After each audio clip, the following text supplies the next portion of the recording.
Isang art exhibit ang bukas ngayon sa publiko. Ito po may kombinasyon ng arts and technology na perfect para sa mga arts enthusiasts. Panoorin po natin ito.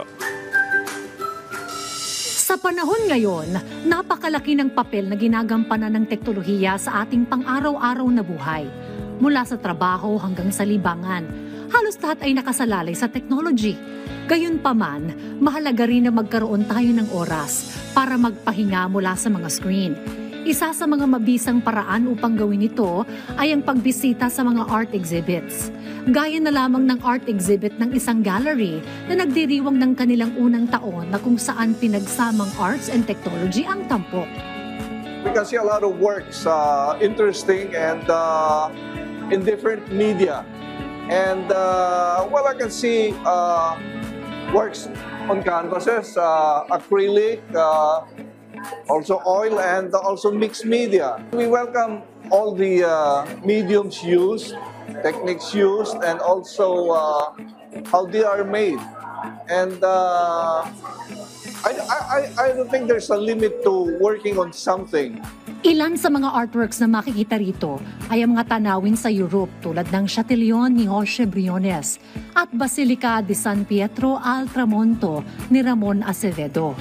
Mayroon ding ilang abstract paintings at iba pang mixed media artworks na perfect sa mga art enthusiasts. I took a picture of the St. Peter's Basilica in Rome, then pinint ko siya sa canvas. Then after na-picture sa canvas, I applied the oil pastel and colored pencil para mag-iba yung mood ng artwork. Ang layunin ko dito is just to share my newfound passion in arts, as well as yung hilig ko sa photography. Ang galeryeng ito ay pinamamahalaan ng isang educational center sa Southeast Asia na pinamumunuan ng dating Education Secretary Leonor Briones. Not only about technology, but also about us as humans, as human beings, and this is where you go into art. Saka yung individuality, kasi usually uniform yung mga tinuturo sa atin, mga principles, etc. Pero in art, they develop all by themselves. Ang naturang exhibit ay bukas para sa publiko hanggang October 22 sa Diliman, Quezon City. Ang pagbisita sa mga art exhibits ay isang magandang paraan upang makapag-digital break.